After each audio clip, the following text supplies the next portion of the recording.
Hello students, welcome জানাই সকলকে explore ম্যাথমেটিক্সে। সঙ্গে রয়েছি আমি শুভজিৎ।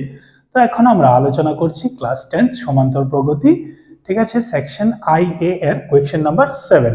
ওকে, তো কোয়েশ্চেন নাম্বার 7 কি বলেছে দেখো, আমাদের কোন সমান্তর প্রগতির প্রথম পদ অর্থাৎ a = -7, n অর্থাৎ পদ সংখ্যা = 8, tn মানে nতম পদ 14 হলে, হ্যাঁ, d অর্থাৎ সাধারণ অন্তর এর মান কত হবে?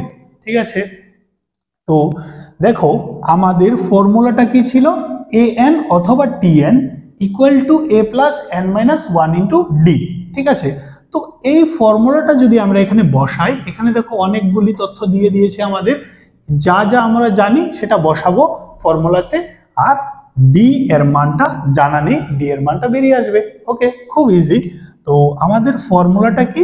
ফর্মুলাটা হচ্ছে tn = a + n - 1 × d। এটা হচ্ছে সমান্তর প্রগতির nতম পদের ফর্মুলা, সূত্র।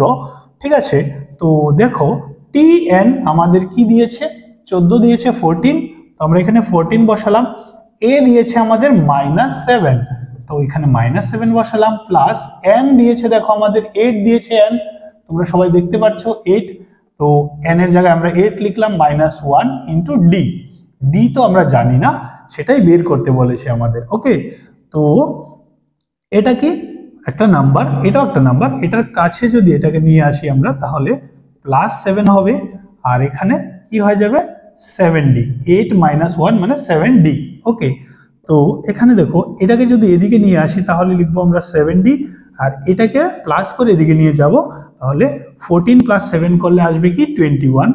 আশা করি তোমরা বুঝতে পেরেছো। যেহেতু আমি d এর মান বের করব, তাই d পদটাকে আমরা এদিকে নিয়ে আসলাম, ওকে, লেফট সাইডে। তো d = কি লিখবো আমরা? 21, আর 7টা এদিক থেকে দিয়ে গেলে ডিভাইডে যাবে, অর্থাৎ 21 / 7, 7 × 7, 3 × 7 21, অর্থাৎ d = আমরা পেয়েছি কত? 3 আনসার। ওকে, তো আমাদের অপশনটা হয়ে যাবে এ নাম্বার অপশন। ঠিক আছে, তারপর আলোচনা করব আমরা নেক্সট কোয়েশ্চেন নিয়ে। ওকে,